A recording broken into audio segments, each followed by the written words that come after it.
Joining the dots. Good afternoon and welcome to the event. I'm Lenssen, I'm the Commercial Director of DC Storm.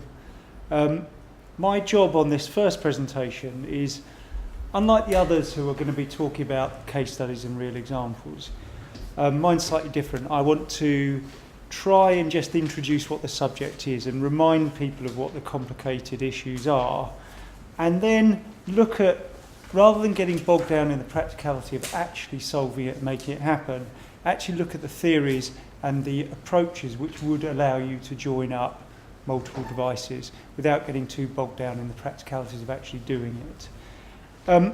What I hope that approach will allow you to do is to understand the concepts and then maybe spot ways that you and your business could actually start beginning to join up devices. Because the thing that we've really learned is that this isn't an area where just having one piece of technology solves the problem for all businesses. It's an area where the attributes of your business and the opportunities of the way that your customers behave and your website works presents opportunities for you to actually join up users on different devices. And hopefully that'll become clear as I go through the slides.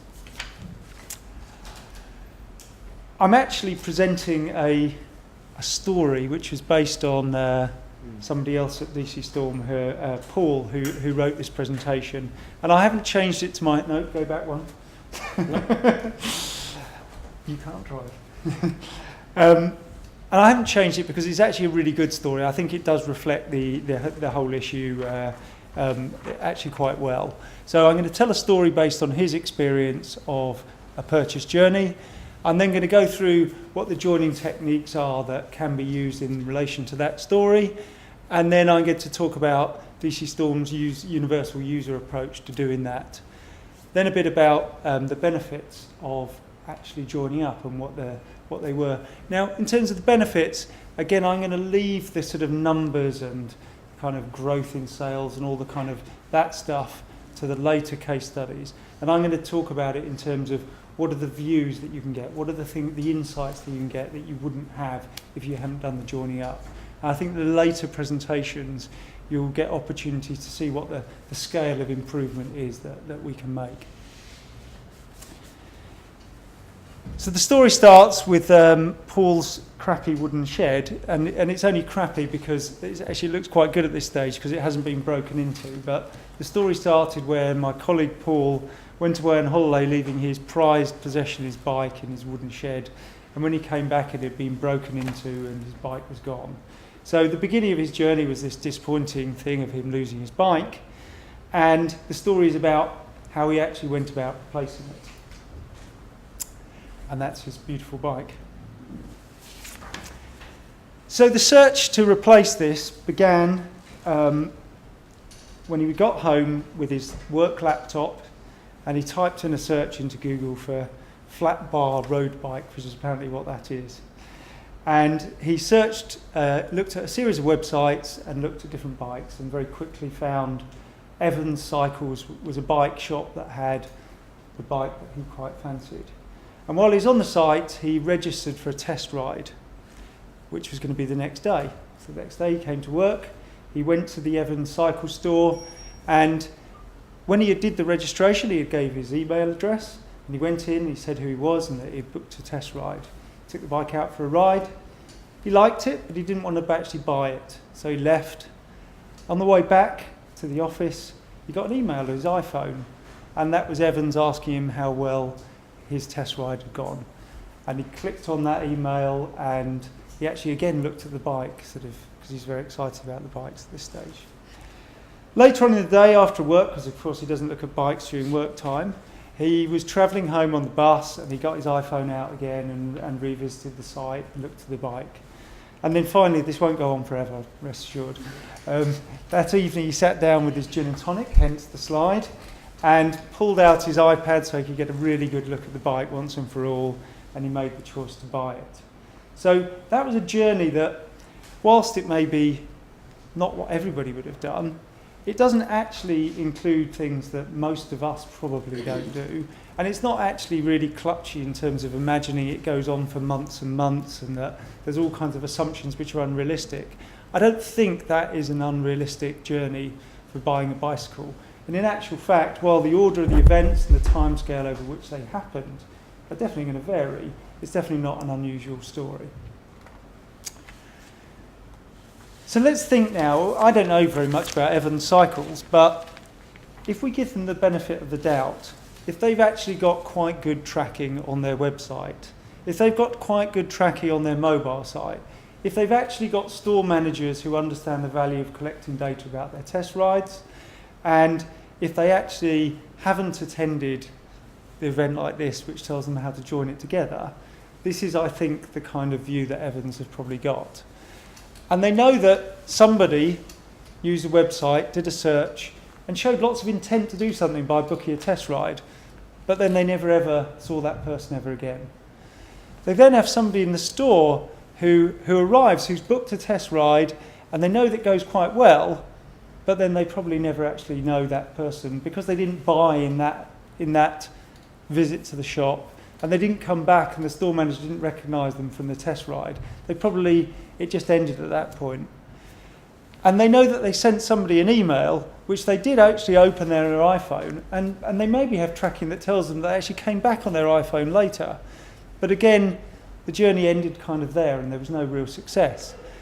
And then miraculously, they know somebody on their iPad just bought. On their first visit to the site, they knew Evans, they came on and they bought the most expensive bike that they sell. So the only conclusion would be that all this other stuff was not really very effective, and the only thing that really worked well was optimizing on their brand, getting people to use tablets and to find them using their brand. What they really would want to know, though, is build up this picture. And this picture is that suddenly the grey man has become a face, because the idea is that we know more about him now because of this whole journey. And it does actually look like Paul, not me. So what we really want is that they came on their computer, they gave their postcode, and therefore when they went into the store and they told them who there was, we knew who their postcode was and we could validate that. So we knew that this person who was on this device did actually come into the store. It was actually them. When we actually sent them the email, we clearly sent the email to that email address. And therefore we could know that that person was the same person who's in the store, who was also the person who used this device. And when they clicked through on it, that email could have been tagged up in a way which would identify that the person who then used their iPhone and the cookie that would then exist in that iPhone actually did belong to that same person. So that later on when they visited on the iPhone, it could identify that it was again the same person. So all elements of the journey have easily connected up just using the fact that they've given their email address at every point. And then the final one, when they actually buy on the iPad, although you wouldn't know right at the beginning of that visit who it was, because they just typed in Evans Cycles and they've looked at a few things, at the end they do a sale, and of course part of the sale is quite conventional, to give your email address so you get the communication. So it's not very complicated. There's an absolutely consistent way of joining up all of this information, and the only challenge is that the technologies aren't built in a way which makes it very easy for you to make that join around email address. And the thing that's even better about this is, once you do actually join it up, there's a whole load of things that happen at each of these events which are actually really, really interesting to you as a marketer. So you know all the pages that the person viewed when they were looking. So at an initial stage, you can see what the other products were they looked at. You know whether they looked at your terms and conditions. You know whether they looked at servicing or whether they looked at clothes. A whole load of stuff about them. Now, if that visit was just a visit in isolation, which you didn't know ended in sale, knowing that somebody arrived and looked at a whole load of stuff would be completely irrelevant. But if you actually know they go on to buy your most expensive bike, and they've looked at a whole load of clothes, you know something about them which would mean that you could market to them far better than just knowing they've bought your most expensive bike. And there's a whole series of attributes along the way that are like that. So the fact that when they visited on their iPhone, you could actually see, did they just look at the thing that he was about to buy? Or did he actually use the iPhone to actually browse other products? Because everybody's got an opinion about the fact, phones are only used for browsing and they're never used for buying. But are they actually used for browsing? Or are they actually just used for looking at stuff you've looked at before? And I don't think there's a right or wrong answer. Every brand will work differently and every scenario will be slightly differently. But the point is, if you've connected all this stuff up, you've got a view of this customer which is so valuable, and it's exactly analogous to what Seth was saying about Tesco and their club card. They knew they had loads of customers who bought loads of shopping, but once they actually knew that the same customer was visiting different stores, was shopping in different ways at different times, was looking at different times, looking for different things at different points in their life, it's exactly the kind of information that's here. And so the opportunity of joining up devices is a big, big opportunity if you're creative and smart enough to use the information. Okay. Now, the technique for doing the joining is fairly simple. The idea is that each physical person or purchaser has an overall identification for them, and that's a concept that we call the universal user. And then at various times in that journey, there are opportunities to identify, to map an ID to that universal user. And each universal user can have lots of IDs related to different physical devices they use, but also related to stores or related to emails. So these are ways of getting IDs which are the common ways of identifying this universal user. So when somebody logs in, it clearly doesn't matter what device they're on, they identify who they are. When somebody registers and gives their email address and says they want to be included on your mailing list, clearly that's them identifying themselves. If they've got a loyalty card which gives them some benefit at the point of sale where they get a discount, they will reveal who they are at that point. If you send them an email that's tagged up in a way which means that when they click through from it, that click-through can have their identifier attached to it. So again, you can join them up. Again, Vouchercode's very similar to kind of loyalty card. I guess it's an online loyalty card, effectively. And then this last one is I think we've actually duplicated it here, actually. The last one is that these are rock-solid ways of linking the same person together. You know 100% sure that somebody who logs in is the same person. But there are also behaviours that people do on particular sites which can identify that they are the same person. I don't think this maps onto the bicycle example, but with some companies, the product range that they sell and the way that people search for it is extremely unique. And so if you suddenly see searches on multiple devices for a very similar set of criteria, you can kind of make a grey connection, an assumption that those two people are the same people. So in your universal user, you want to be able to make the connection between those occurrences, but with a level of sort of likelihood associated with them to say this person is likely to be the same person as this one, but it's not the same as saying they absolutely are, because we're rock solid on that. So this is the kind of principle of the way of joining. So when you look at your business, look at things like, is there an incentive for anybody to log in? Or is it a fashion site where, in fact, most people don't really want to log in until they're at the point of buying, and it just holds them up browsing what they want to look at? Because that's I don't know whether that's the same with you, but do you have people log into your site lots? Not unless they're making a purchase. Exactly. So maybe with you, something like sending them emails is a more reasonable way that if you send them an email, they click through and open it on their iPhone, suddenly you know that iPhone belongs to them, and you can connect it to the user that also potentially uses a bunch of other devices. So you have to look at these opportunities. If you don't have a loyalty card, then it's quite a big step to suddenly introduce one just for this. But on the other hand, if you've already got a loyalty card, that may be the opportunity which allows you with your business to make this connection. I think I'm going to repeat myself a little bit now, but this just summarises the idea that each device, if there is a way of getting them to log in and identify themselves, you've got a unique ID, you can consolidate it back to the single user. If you've got a loyalty card, it doesn't really matter where they use it or where they reveal their ID or their loyalty. It can be identified back to them. Email is slightly more complicated because what you really want to do is catch the person using different devices. So the kind of thing that we do is send an email on different days of the week or at different times of the day in the hope that you catch each of their different devices.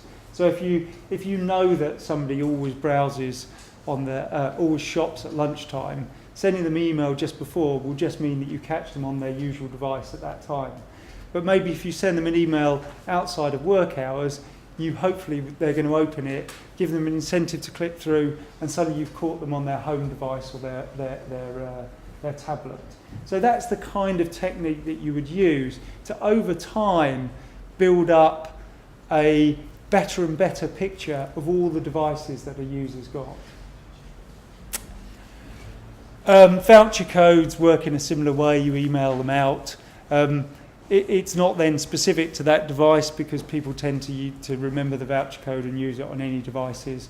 But again, there's a way of joining up not only the device that it was sent out to, but also the devices that it was redeemed on.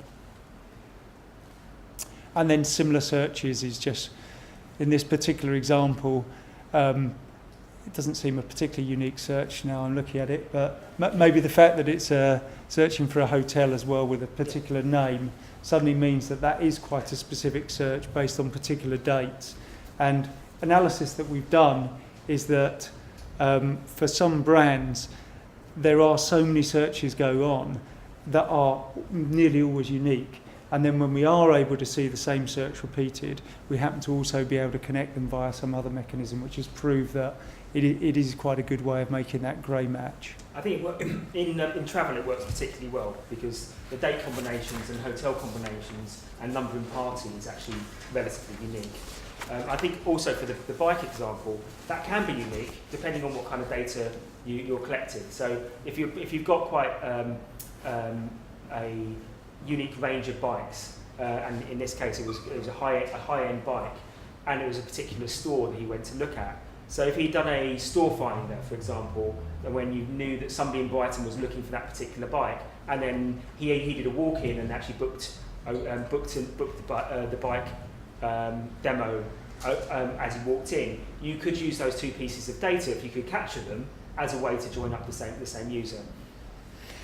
There's clearly a level at which it makes sense for you to do this kind of stuff. And remember, all you're trying to achieve is you need a big enough proportion of your customers to have a belief that you've got all of their joined up activity to represent a good sample so that you can extrapolate those onto your complete customer base. So you don't have to capture everybody on every device for this stuff to be really useful. And it's just a level of confidence. It's a level of confidence that is the same. But you definitely don't want to implement something and suddenly all of your users become one. But if you can, it's a matter of testing what the joining mechanism is and what the unique identifier is and whether that is unique enough and gives you enough of a joining portion. Yeah. One really good example that we've got is if you, for instance, have tablets in your store, and so the idea is like hundreds of people use the tablets, you can't treat those as the same as somebody's device at home because otherwise you'll just believe that this person does huge amounts of shopping and is looking at absolutely everything in your store. So you need to be particularly careful about the way that you actually deal with that if all they're doing on the tablet is using the website in the same way as your normal customers. So that's actually what House of Fraser do very similar thing. Sorry, we should have said at the beginning, this session, if you've got questions as you go along, just put your hand up. What Please sort go of ahead. timescale do you look at before those types of, because obviously there's nuance there that they sort of get knocked out and then you can rely on that? Yeah, I mean, it's a good question, and again, it's not a very satisfying answer, but it really depends on what the brand is and what they're selling, because it's like user journeys. If you're selling very, very expensive holidays, the user journeys can be very, very long. So connecting repeated search over quite a long period of time is quite valuable. But if you're selling a DVD, it's a real clutch to imagine that you can make a connection beyond a few hours. So it really depends on what the characteristics are of the journeys. So a precursor to all this is doing analysis to actually understand what the journeys in single devices look like before you start using that information to sort of design your strategy on how you're going to join up other devices. you have to do. I mean, the answer really is you have to do some analysis, and then once you've got your unique key, hopefully you've got a number of different attributes. So the unique key here is where, from where, when, preferences, the who, the to, the nights, and the room 1, room 2. They are the different keys which you can set within this unique key. And so you first of all gather all the data, make the key as unique as possible, but make sure it's all segmented so that you can pull bits and pieces out of the key to say, actually that's unreliable. Room nights is really unreliable because the number of room is an unreliable metric. So let's remove that from the key, and then let's do some another analysis to see what the joining looks like. So you build up your key for the particular business, and then you have a play with it. The statisticians have a play with it to look at the relevance and the matching proportion. And clearly time frames important. You should use some of your logic as well. But don't forget, you'll understand what the kind of booking windows are like, or what the look to book kind of windows are like, depending on what products you sell anyway. So the idea of this slide is to show that rather than have sort of distinct journeys, they become one. That was a big animation there. Next slide, please. So I actually think you may have come along hoping that we're going to present some sort of technology which solves everything in a very technical way. But in actual fact, there are only really two challenges, I think. And I'm actually going to there's actually one missing there. First of all, you need a rich multi-device data requires a reporting framework that can reflect it. So you need a way of pulling the data together, a database that can reflect this idea of there being a kind of master user with lots of potentially different devices and different IDs associated with them. So that's a precursor to doing it. And then you need to look at your business and actually find all the ways which within your business you can start making these connections through the kind of techniques that I've talked about. In terms of the benefits then, next slide. Oops. Now, one of the really big benefits is something we're going to talk about a bit later, and it's I guess very close to my heart. It's what we at Storm spend a lot of time doing, and that's building attribution models. So the idea is looking at these journeys to conversion and actually try to identify what the events are in the journey that were actually really important in making that person buy, and then valuing those activities based on that journey. So rather than using last click wins or some simplistic way of valuing it, is actually looking at the journeys and actually assigning value based on, statistically, what are the events that actually make people buy most frequently. So that's clearly a really good thing, but if you've got a completely joined up journey, suddenly that becomes even more valuable. And we're going to touch a lot about that later on in the day. But I guess what I want to really make it clear is that there's this really intangible benefit, which I think is just as important. And it is this whole factor.